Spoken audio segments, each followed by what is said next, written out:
Добре дојдовте во новата епизода. Живееме во време каде стресот игра водечка улога во нашите животи. Опколени со трагедии, немили настани, смрт на блиски луѓе, живееме барајќи одговор. Како да продолжиме понатаму?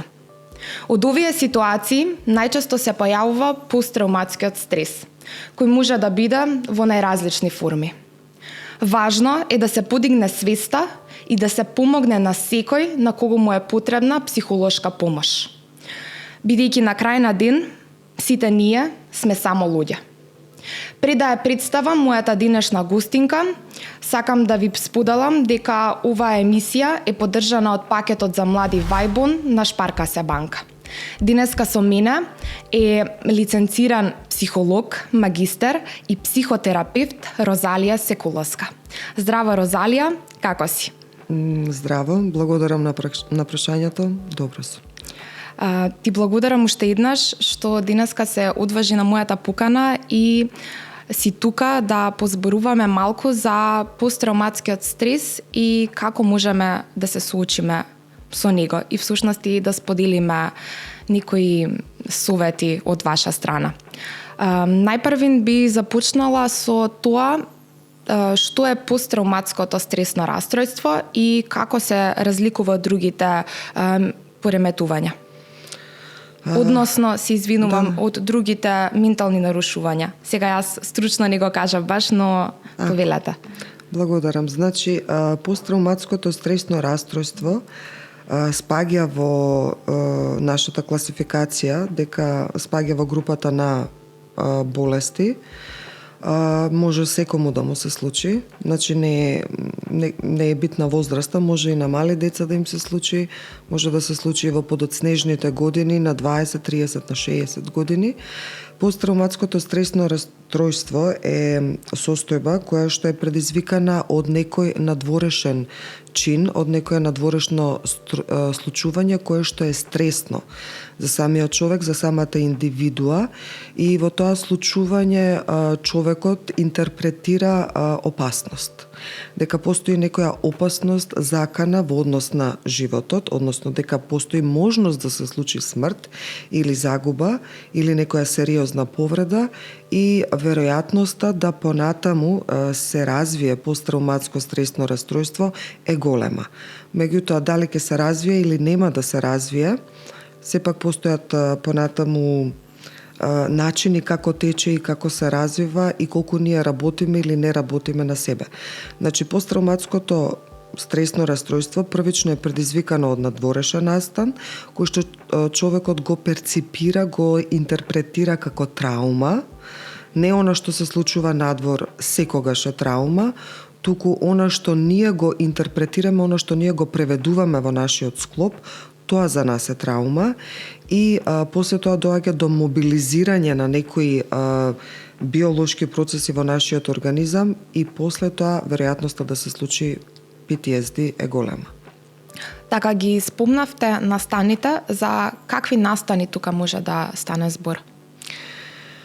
Како што рековме, понекогаш не е тоа што се случува самиот настан, туку е начинот кој што ние ќе го доживееме. А како ние ќе го доживееме начинот, она што се случува надвор од нас во реалноста, е сосема субјективно.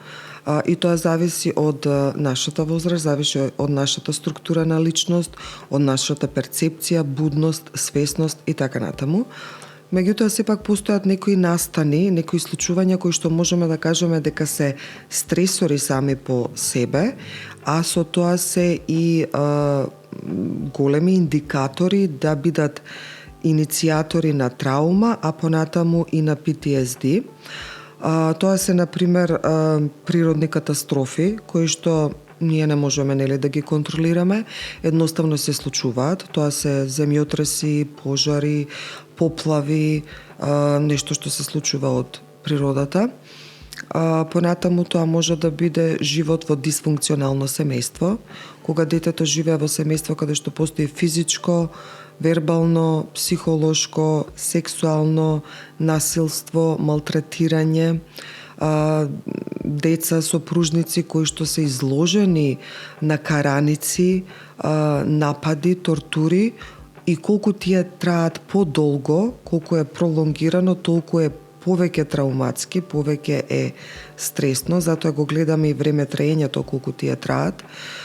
Понатаму нешто што може да биде причинител понатаму за PTSD може да биде сообраќајна несреќа, може да биде хируршка интервенција наша или на некоја наша мила особа, драга особа, може да биде самата информација дека боледуваме од некоја сериозна болест или дека наша сакана особа, родител, партнер и така натаму му е диагностицирана сериозна болест. Сето тоа може да биде еден извор, едно пламенче кое што како ние ќе го интерпретираме, а ова се навистина стресни случувања и ќе ги интерпретираме очигледно опасно по живот и кој знае кои мисли ќе ги развиеме што понатаму ќе се случува со нас, со таа особа во иднината, со нашите најмили, веројатноста да се доживее травма, а понатаму и PTSD е многу голема.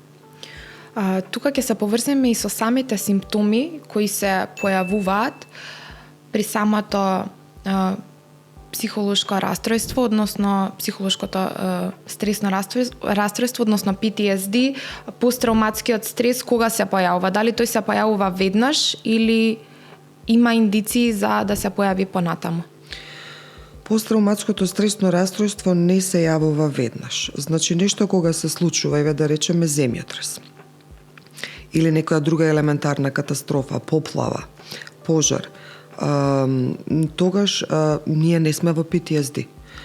Тогаш се наоѓаме, да речеме, на лице место, го доживуваме тоа и тогаш сме во шок. Шокот може да трае неколку часа, може да трае неколку дена и во самата фаза на шок доаѓа до мобилизирање на крвта од екстремитетите, тоа се од рацете, нозете и доаѓа крвта се мобилизира во витално најважните органи, тоа се срцето и мозокот. Зошто е тоа така? Тоа е нашата биологија која што ни овозможува да живееме и да преживееме.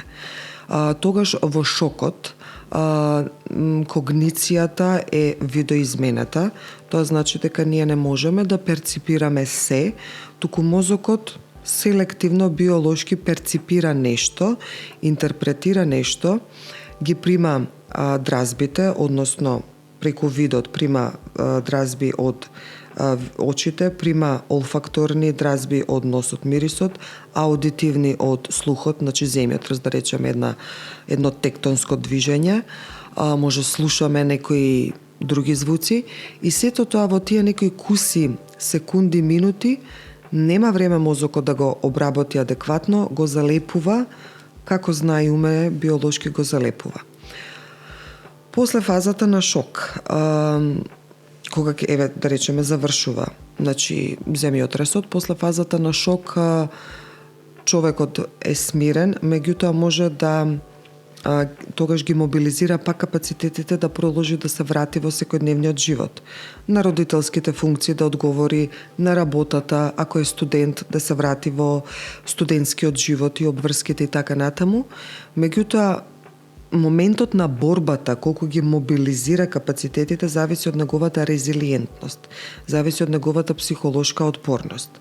Некои луѓе имаат поголема, некои имаат помала психолошка отпорност.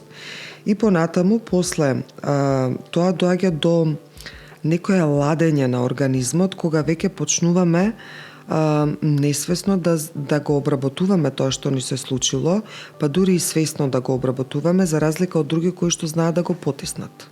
А и ние психолозите, возрастните, знаеме да кажеме немој да мислиш на тоа.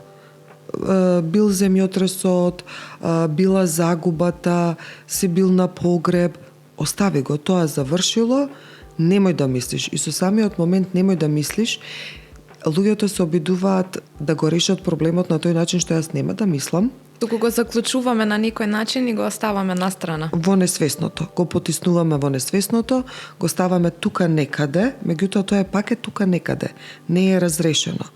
И после некое време, дали после 1 месец, после 3 месеци, после 1 година, доаѓа до тригерирање, значи некој звук кој што е сосема неутрален или сличен на тој звук, некој мирис кој што може да не потсети на детството, Јас го земав, нели, како пример земјотресот. Понатаму може некоја слика, ако гледаме слика некоја од детството наше, да не врати во детството кога мама, тато се карале, кога имало пресметки. Сето тоа да биде еден тригер кој што ќе наврати назад и да направи една лавина кога ќе излезат сите тие симптоми. И тогаш веќе зборуваме за некое позадоцнето реагирање на организмот и влегување на PTSD. Се случува тогаш PTSD или посттравматското стресно расстройство и самото PTSD го класифицираме во некои 3 видови на PTSD. Имаме акутно PTSD, кога симптомите ќе се појават до првите 3 месеци од случувањето, тогаш е акутно и тогаш е добро. Мислам, колку побрзо пуштаме и колку побрзо ослободуваме од телото, толку подобро и полесно за разработување понатаму. Понатаму имаме хронично PTSD, каде што симптомите ќе се случат после 3-тиот месец, и имаме одложено PTSD, кое што е малце покомплицирано PTSD, каде што симптомите се манифестираат после 6-тиот месец. Така и ве ги спомнавте николкуте вида на PTSD, колку е важно, тука ги спомнавте и времетраењето, колку е важно навреме да се побара психолошка помош? Многу е потребно на време. Тоа не значи ако е задоцнето дека е доцна и дека нема решение, меѓутоа е многу полесно за самиот човек, за самата индивидуа, а од друга страна многу е полесно и за нас побрзо да го сработиме, да го разрешиме акутниот стрес, хроничниот стрес, траумата или PTSD-то, ако е акутно, хронично или одложено. Постои нешто што се нарекува прва психолошка помош. Многумина знаат, многумина не знаат што всушност тоа значи. Како што постои прва медицинска помош, постои кај нас прва психолошка помош. И тоа би значило дека што е можно во многу покус можен временски рок, кога се случила траумата, настанот, тогаш психолозите, психотерапевтите работат со засегнатото лице. И поентата е тогаш нема психотерапија, тогаш нема советување. Тогаш му даваме простор на клиентот, му создаваме безбеден простор и време да го вербализира, да го покаже и невербално сето она кое што го чувствува, доживува, проживува во едно безбедно место. Ние тогаш не одиме подлабоко, ние тогаш разбираме, можеби малку рефлектираме и не користиме некои реченици кои што навистина немаат корист, туку имаат поголема штета. Тоа се оние реченици кои што народот, па ќе речам, сакајки да му помогне, лаички ги користи и греши. Тоа се тие: немој да се грижиш, се ќе помине. Значи, ако имаме жена која што дознала дека боледува од рак, и ние да ја кажеме немој да се грижиш, се ќе помине, тоа е лага. Од каде знаеме дека се ќе помине? Се ќе биде во ред. Таа реченица знае да побуди чувство на лутина. Од каде ти знаеш дека се ќе биде во ред?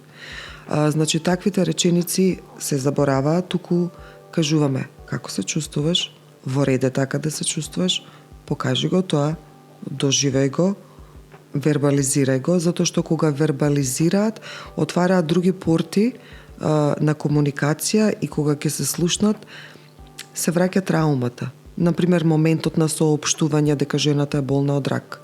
И тоа е тригер. Меѓутоа, тука во првата психолошка помош ние не интервенираме. Само оставаме простор да излезе сето тоа надвор од телото. Всушност и на некој начин им нудите, односно им го покажувате патот како самите на себе си најпрвин да си дадат некоја помош, односно само помош, и од тука и ќе ве прашам која е разликата помеѓу само помошта и стручната помош кога се лекува, например, посттравматското стресно расстройство или кога има пројавено такви симптоми? Само помошта е убава.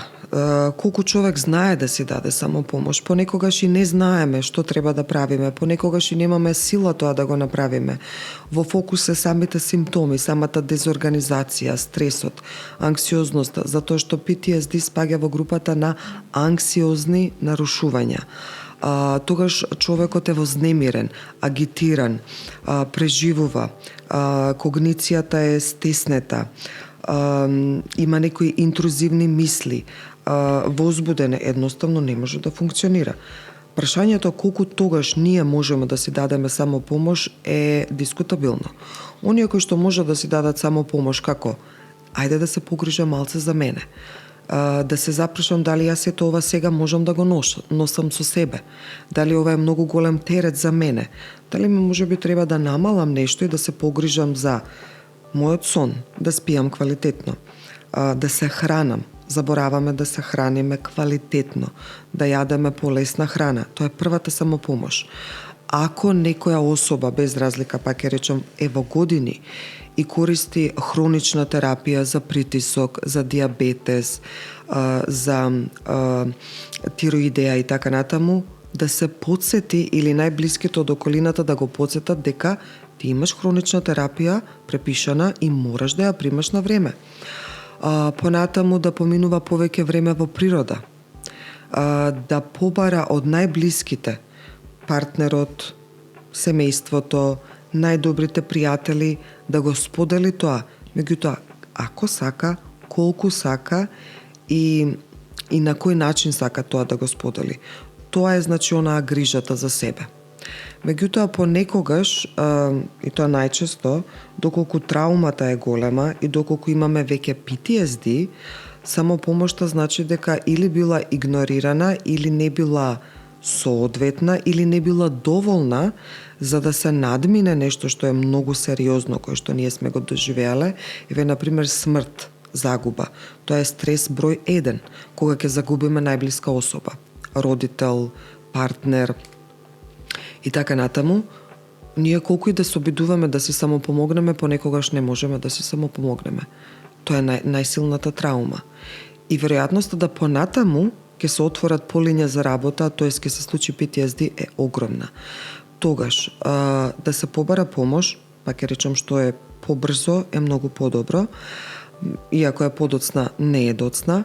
Тогаш работата со стручно лице, со психолог, психотерапевт, па понатаму и психијатар доколку е потребно, а постои огромна веројатност да биде потребно, е веќе една озбилна форма со протокол на работа, каде што од стручен аспект ние знаеме како, со која динамика, со кое темпо и сето тоа со една емпатија да работиме со клиентот. А колку брзо ќе работиме, затоа што многу клиенти знаат да прашаат за без разлика која состојба, колку мене сесии ќе ми бидат потребни. Не знаеме.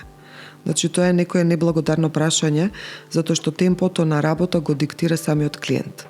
Кај некои клиенти се потребни многу месеци на работа, кај некои се потребни години на работа, некои клиенти доаѓаат и заменуваат, па пак се враќаат, некои доаѓаат и одат на многу психолози, психотерапевти, тоа е дискутабилно, зошто шетаат по многу и се бунат, така да потребно е да ни дадат простор и време и ние да го сработиме нашето.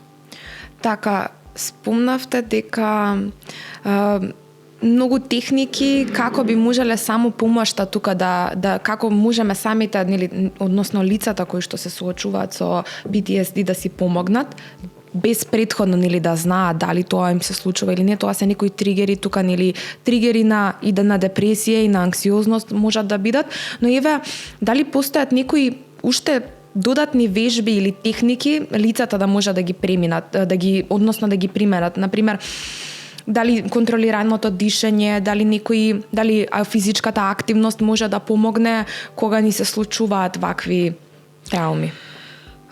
Без разлика дали сме во траума, дали одиме на кај PTSD, едноставно и за секојдневниот живот, ние забораваме да дишаме. Понекогаш да се знаат да се насмеат клиентите како па добро, сега ќе учиме како да дишаме. Да, затоа што во текот на животот ние забораваме како да дишаме вистински, како да дишаме и дишаме плитко, дишаме само со градите. Не дишаме абдоминално со стомакот. Конкретно за PTSD, за траума, за стрес, потребно е да го освестиме клиентот како тој диша.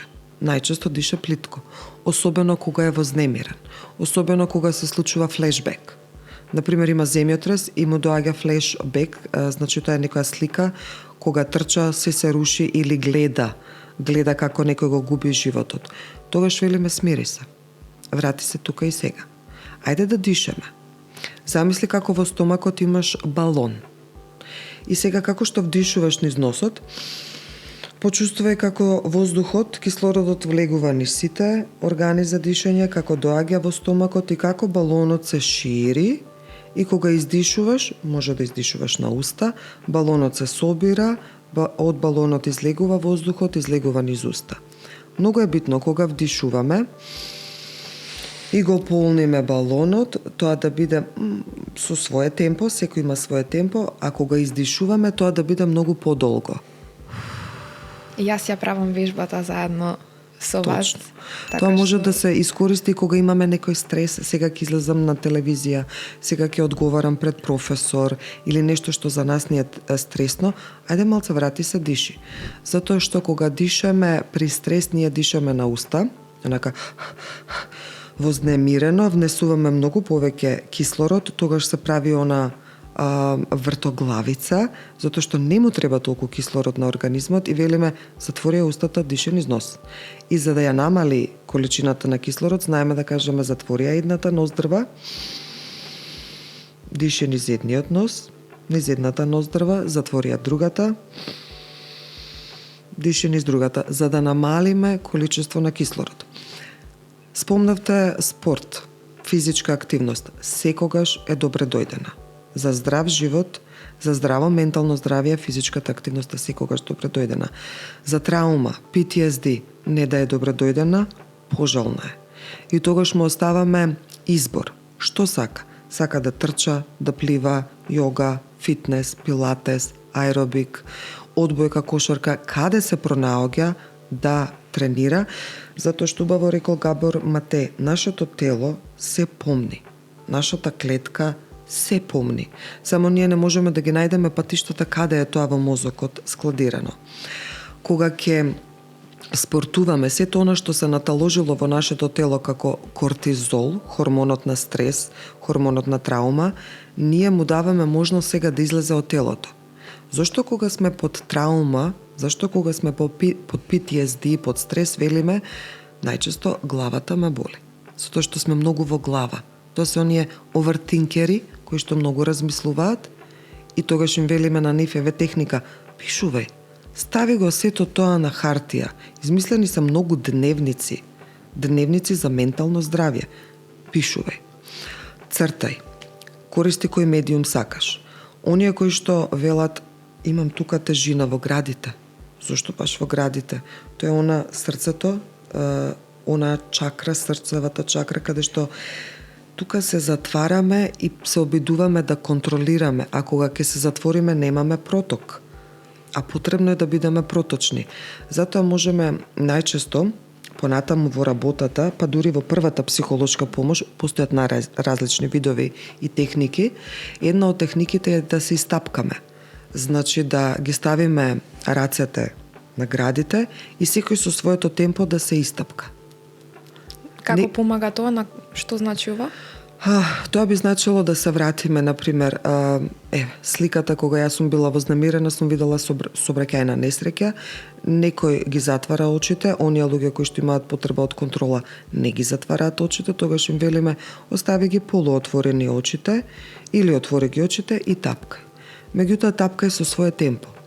Тогаш забележуваме дека некои луѓе тапкаат многу јако и брзо, некои тапкаат понежно и побавно, не го регулираме темпото. Тапкај. Понатаму, на нозете. Тогаш е убаво, ја малце ќе се изместам, да седнеме, нозете да не се скрстени, за да имаме проток, да го стимулираме нервниот систем, да тапкаме по нозете. Тоа го правеле и нашите стари баби. Оние кои што имаат постари баби може ќе се сетат. Дали се смируваме така? На тој начин ние го будиме централниот нервен систем, левата и десната хемисфера. Праќаме дразби до мозокот и се смируваме. Некој тогаш знае да почне да дише, значи излегува набој. Некој почнува да плаче, излегува тага или нешто, грижа на совест, чувство на вина, страв. Некој може да хипервентилира, да почне да дише забрзано. Меѓутоа, ние тогаш во процесот знаеме каде, што и до каде да ги вратиме. Но зашто велиме? Кога си нервозен, кога си луд, кога си вознемирен, стани прошетај. Значи има нешто во тоа. Растегни се. Пушти музика. Гледај некој добар филм. Немој да гледаш хорори. Тоа е таа самопомош. Немој да гледаш нешто што има лоша негативна содржина, за да уште повеќе те враќа во таа будност, во фаза на алерт, во црвената фаза. Смеј се колку можеш. Помини го времето со најсаканите. Тоа е таа грижата за себе. Тука ќе се надоврзем и со некои техники кои што се применуваат, како на пример когнитивно-бихевиралната терапија. Дали ова се применува кај лицата со PTSD и дали веднаш се применува како терапија? PTSD, рековме дека има 3 вида. Ако е акутен, значи 3 месеци по случувањето се развиваат симптомите. Ако е хроничен, до 6 месеци, а ако е одложен, после 6 месеци. Значи, веднаш, да речеме, на некој му се соопштува дека има рак, карцином. Ние прво треба да го умириме, да го смириме клиентот. Понатаму работиме на тоа што тој интерпретирал што е за него опасност. Затоа што тука се активираат главните верувања, се јавуваат мислите, чувствата и сето тоа е како една матрица, како еден круг низ кој што ние поменуваме несвесно. Ама тоа е биологијата. Спомнавте кога е вистинското време. Што побрзо, меѓутоа не и премногу брзо за психотерапија. Тогаш одиме само на советување, на смирување. Ова спаѓа под психотерапија, когнитивно-бихевиралната терапија. Когнитивно-бихевиор психотерапија е психотерапија која што е многу добра психотерапија, меѓутоа ја од друга страна, јас сум CBT практичар, од друга страна се љутам кога знаат клиентите да гуглаат и знаат да не прашаат а што имате завршено, и тогаш се чувствувам велам како јаболко на пазар. Понекогаш не е битно што имаме завршено.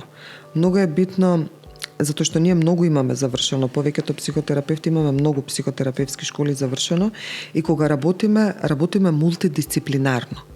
Внесуваме и CBT, внесуваме и гешталт, внесуваме и EMDR, внесуваме и трансакциона и така натаму. Така да, CBT, истражувањата покажуваат дека е една од побрзите техники, подобрите техники за траума и за PTSD, меѓутоа јас би рекла и EMDR техниката за мене е исто многу добра техника. CBT, психотерапија, кога клиентот ќе дојде веќе со посттравматско стресно расстройство, кога ќе дојде заглавен во траумата во некоја од фазите, каде што не може да ја пушти траумата, загубата, болката, тогаш работиме на мислата. Која е мислата? Тоа е когнитивистичкиот CBT пристап. Која е мислата? И кога ја откриваме мислата, одиме на чувството. Кое е чувството? Кога го откриваме чувството, забележуваме дека тие векторски се поддржуваат. Чувството страв ја подкрепува мислата јас ќе умрам. Значи се случило да речеме собрекајна несреќа. Во таа собрекајна несреќа, низ психотерапијата јас доаѓам до мисла јас ќе умрам. Јас можев да умрам. Добро, како се чувствуваше тогаш? Исплашено. Самиот страв ја уцврстува мислата јас ќе умрам. Што правеше тогаш? Отпосле понатаму почнав да одбегнувам, тоа е однесувањето, почнав да одбегнувам да се возам. Престанав да се возам со кола, престанав јас да возам, не се возам со автобуси или ако морам да се возам, мобилизирам толку многу сила, тоа е таа борба која што го троши човекот, за да отидам на работа. Тоа е однесувањето и после тоа ги гледаме симптомите кои што исто векторски се поврзани. Што ти се случува тогаш? Тогаш имам срцебиење, тогаш рацете ми се испотени, ми зуи во ушите, нешто ми се случува во стомакот, ми доаѓа нагон за повраќање. И сето тоа ја потврдува мислата, јас ќе умрам, нешто лошо ќе ми се случи. И тоа е тој магепсон круг на CBT, на когнитивно бихевиор психотерапијата, каде што со докази, со скалата на Левин, се обидуваме да го наведеме клиентот, не ние да му кажеме, туку клиентот да работи, да најде докази за и докази против, кои што главната мисла ќе ја намалат веројатноста дека да ја 100% верувам дека ќе умрам и ќе ми се случи нешто лошо, да дојдеме до степен каде што таа процентуална вредност ќе се намали. Дали во тој дел преку оваа терапија вие на некој начин на самата личност и давате да одреди она кога ги рековте што е позитивно, што е негативно, да си набројат точки, како да го поправат тоа, да не дојдат до тоа. Например, да немаат нагон за повраќање, да не име лошо, да не ја имаат таа мисла. Со самите докази, кога тие ќе почнат докази за и докази против, ќе се забележи дека доказите кои што ја одржуваат мислата дека мене нешто лошо ќе ми се случи, се многу мали. Повеќе докази имаат против. Па јас сум релативно здрав. Па веројатноста е многу мала тоа сега да ми се случи. Па јас го преживеав тоа. И тогаш добиваат докази кои што ја зголемуваат мислата дека контрамислата дека мене нема да ми се случи тоа ако јас влезам во кола и одам дека ќе доживеам повторно сообраќајна несреќа. Меѓутоа тогаш ние не ги користиме оние техники на умирување, освен во ситуации кога клиентот ќе се преплави. Тоа значи, ако почне веднаш да ја доживува траумата, ако има флешбекови, ако забележуваме дека е вознемирен, дека самиот кажува јас веќе не можам, премногу ми е, во ред, затоа велиме клиентот го диктира темпото, ајде малце да се смириме. Самиот терапевт одредува. Или пак одиме, што е тоа што сега те вознемири? Каде го чувствуваш? Можеш ли да го кажеш со збор? Можеш ли да кажеш која мисла ти се врти сега во главата? Затоа велам, тоа се многу комплексни работи. Во однос на CBT, когнитивно бихевиор, постои палета на работа, другата е системска десензитизација. Ја земав сообраќајката како пример, тоа би значило дека, например, човек може да рече јас веќе не можам да влезам во кола. Или пак да речеме било сведок на убиство каде што се случило, да речеме во некоја просторија, да речеме на покрив или се заглавил во лифт. Ја веќе не можам да влезам во лифт. Кога ќе влезам во лифт, ми доаѓа сликата како ме нападнал, се обидел да ме убие и така натаму. Полека со CBT одиме на системска десензитизација. Одиме на изложување. Не е поентата да го држиме во стаклено звоно. Поентата е одиме до лифтот. Ќе забележиме дека ќе се јават симптомите. Срцебиење не може да влезе. Не може да се соочи. Се додека, затоа и кај CBT-то терапевтот оди на терен со самиот клиент, се додека не го постигнеме успехот, тоа е да влеземе заедно со клиентот во лифт или да се качиме на висококатница, или пак да излеземе на гробишта, каде што таму е траумата, стресот. И понатаму најдобриот чекор е кога ние веќе нема да му бидеме бастун, ќе се тргнеме и тој тоа ќе може да го направи сам или без придружба. Така, тука ја спомнавме когнитивно-бихевиоралната терапија и исто така и техниката, самата техника на изложеност, мислам дека ја образложивме. Но еве што може да сторат луѓето кои се во контакт со лицата кои што се соочуваат со посттравматски стрес, како тие кога ќе видат дека на некои лица не им е добро едноставно, како може да им помогнат, да им пружат рака, што може да направат, освен она што вие го рековте дека се ќе се среди. Ја ќе ме потсетиш на следното прашање, ми дојде и уште една техника, што ја спомнав, EMDR. Таа е многу добра техника, тоа се EMDR практичари, ние сме некои, не има доста во комората на психолози, каде што EMDR е повторно активирање на левата и десната хемисфера од мозокот, за да може да излезе целиот тој набој кој што е доживеан при траумата и при PTSD, затоа што кога сме во траума и кога сме во интерпретирање на настанот, мозокот се активира, особено некои делови од мозокот како што се префронталниот кортекс, амигдалата и хипокампусот. Луѓето кои што имале многу изложено PTSD, луѓето кои што имале многу трауми, имаат задебелена амигдала. За да помине дразбата од едната во другата хемисфера, имаме задебелена амигдала, потребно е повеќе време. Затоа секој работи со свое време. Така да постои ЕМДР протокол, каде што се работи со луѓе кои што имаат траума, PTSD, па и дури некои други нарушувања. Значи, освен CBT, ЕМДР е исто така добра, меѓутоа ја пак ќе речам, ние работиме комплексно, интегративно. Во однос на прашањето, што можат другите да направат, да му помогнат, а да не му одмогнат на човекот. Ако не знаат што треба да направат, што може да направат, подобро и да се тргнат на страна.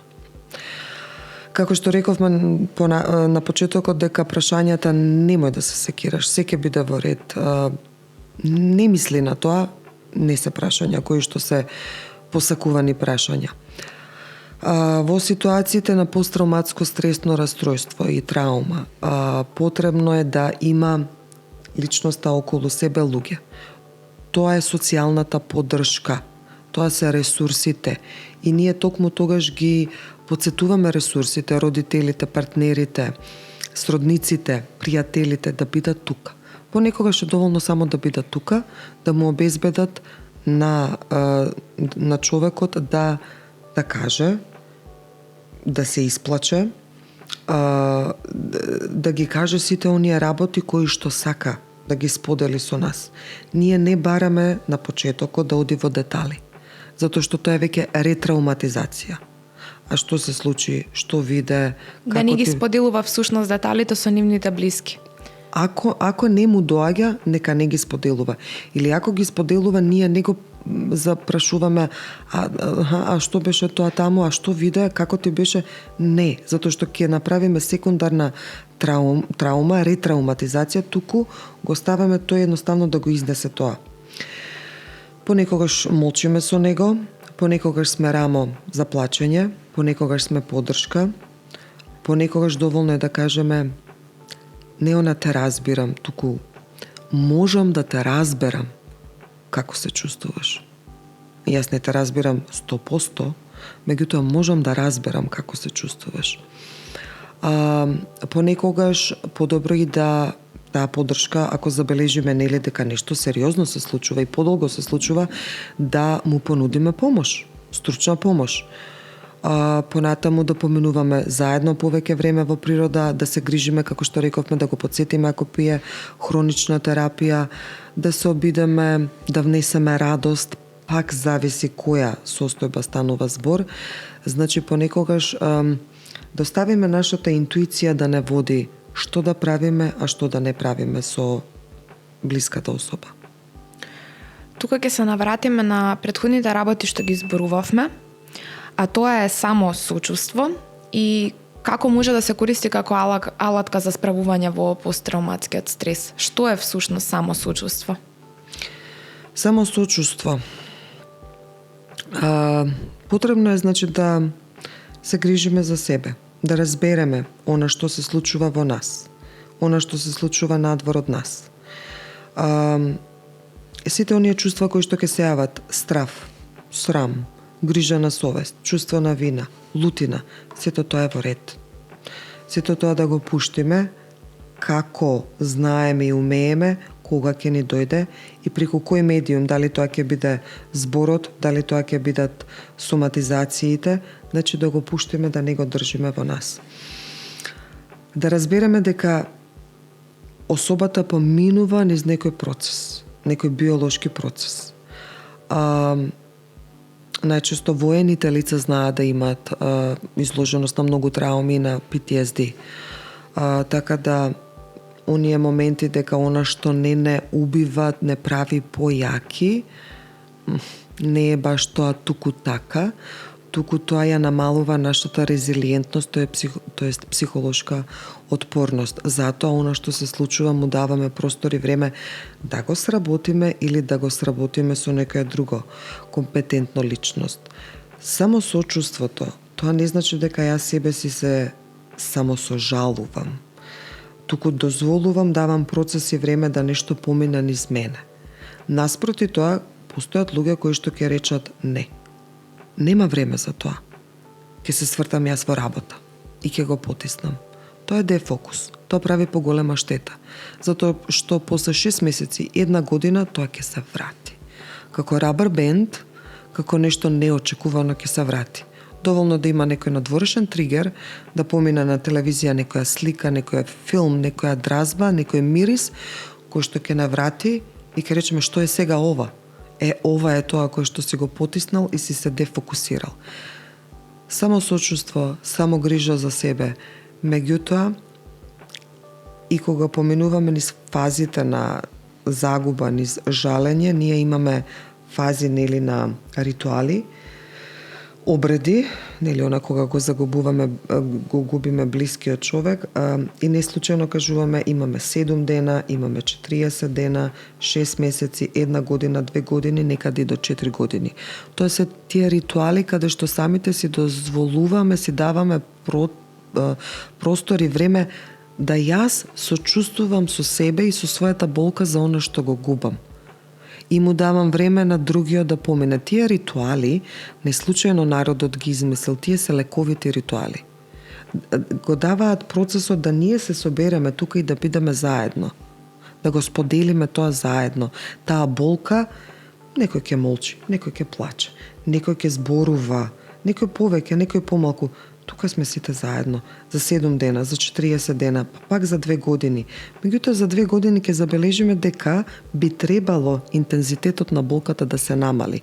Ако не се намали, зборуваме за заглавеност во траума, или пак заглавеност во депресија, или пак заглавеност во посттравматско стресно растројство. Еве за тие луѓе кои што се соочуваат со нешто вакво.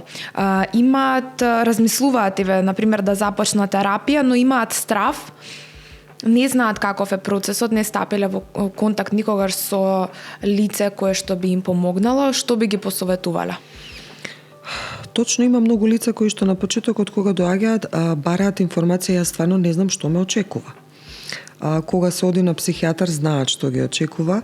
Тоа е разговор и психијатарот, доколку е потребно, ординира медикаментозна терапија и пропишува како се пие. Најчесто, извинувам што ве прекинувам, најчесто од тоа луѓето се плашат да не им дадат медикаментозна терапија и на некој начин или луѓето се стереотипни и мислат дека таквата терапија најчесто во надолгорочен план не помага. Води во зависност, такви постојат некои размислувања. Постои размислување дека ние психотерапевтите не сме за медикаментозна терапија од страна на психијатар. Не е точно. Значи, ние психотерапевтите и јас лично сум за медикаментозна терапија, за лекови онаму каде што е потребно. Затоа што тогаш клиентот ќе може да се смири, да се редуцираат, намалат симптомите, за да може клиентот мене да ме прими. Во спротивно е веќе мачење и за двете страни. Ние, психотерапевтите, психолозите, не препишуваме лекарства и не се мешаме во лекарствата кои што ги препишал психијатарот, туку контролите се вршат таму. Што може да ги очекува? Доаѓаат на разговор. Значи, ние работиме преку разговор. Нашата алатка е медиумот говор, цртање, пишување, постојат најразлични вежби, работа на 2 столици, го спомнавме тапкањето, ЕМДР, и постојат низа други палети на вежби, каде што велиме врати се тука и сега, биди во моментот и така натаму. Многу клиенти знаат да кажат, кажете ми што треба да направам. Доколку очекуваат дека ние ќе им кажеме мисли на тоа, немој да мислиш на тоа, донеси ја таа одлука, ние тоа не го правиме, ние ја враќаме одговорноста на клиентот. Значи, тој да донесе одлука, например во овој случај, на колку психотерапија ќе дојде. Дали сака да прекине, сето тоа е во ред. Дали сака да побара друг психотерапевт. Дали мисли дека ова нешто треба да го соопшти на друга особа. Што мислите вие? Не, ние ништо не мислиме. Што мислиш ти? Значи го враќаме врелиот костан. Значи имаме една метакогниција, имаме когниција врз когниција. Да го види сето тоа од сосема друг агол, да го види сето тоа од друга перспектива. Тука ги внесуваме чувствата, тука ги внесуваме сензациите, едноставно стануваме, му создаваме простор и време и го водиме низ процесот клиентот да биде побуден, посвесен, подивергентно да размислува од сите аспекти, а сето тоа го правиме преку разговор, преку емпатија, преку вежби кои што не се толку страшни. Значи на психотерапија нема ништо лошо да се случи, може единствено добро да се случи, тоа е да се остават старите образци на функционирање кои што веќе не функционираат. Ива, за крај, мислам дека дадовме одговори на мноштвото од прашања кои што се поврзани со посттравматското стресно расстройство. Како за крај, сакам да ве прашам што можете да не посоветувате или што можете да споделите, што може секој од нас да направи и да ја зголеми свеста и разбирањето за посттравматскиот стрес во нашето општество. Посттравматското стресно расстройство може секому да му се случи. Многу луѓе знаат да мислат дека некои работи не може да им се случат и дека се имуни на анксиозност, на депресија, на PTSD и така натаму. Секому може се да му се случи. Доколку забележат дека нешто им се случува или забележат дека на луѓето околу нив им се случува, нека се понудат ако можат, за да не направат поголема штета за себе и за другиот, да се понудат како ресурс за поддршка, за помош. И до кога можат. Да бидат отворени, убаво е луѓето ние да сме отворени кон психотерапијата, кон советувањето. Често пати луѓето знаат да кажат, јас читам книги, self-help прирачници. Супер, тоа е во ред. Се додека ти помагаат. Јас гледам подкастови и така се едуцирам, размислувам, ми отвараат нови хоризонти. Сето тоа е во ред. Меѓутоа, кога ќе забележи човекот дека веќе не може да се само грижи за себе, па дури и не мора да дојде до тој степен, убаво е да побара стручно лице кое што учело за тоа да му помогне. Исто така, оние кои што поминуваат низ стрес, оние кои што поминуваат низ загуба, понатаму, ако мислат дека ако не зборуваме за тоа, ќе помине. Не поминува. Кога тогаш убаво е да се обратат, да го разрешат тоа и тоа што ќе го вратиме од пред 3-4-5 години или од пред 1 година назад, ќе видиме дека сега е друг контекстот и дека ќе му дадеме можност на мозокот, на амигдалата, на префронталниот кортекс, на сите центри во мозокот, ќе му дадеме сега повеќе време, а не 5 секунди, 1 минута, и стеснет фокус, ќе му дадеме повеќе време да го обработи тоа, да го интерпретира, затоа што посттравматското стресно расстройство, траумата, сето е она што ние го интерпретираме, а не она што се случува надвор. Значи, даваме можност за реинтерпретација, а со тоа даваме можност за лекување и понатаму продолжување на еден автентичен начин на живот.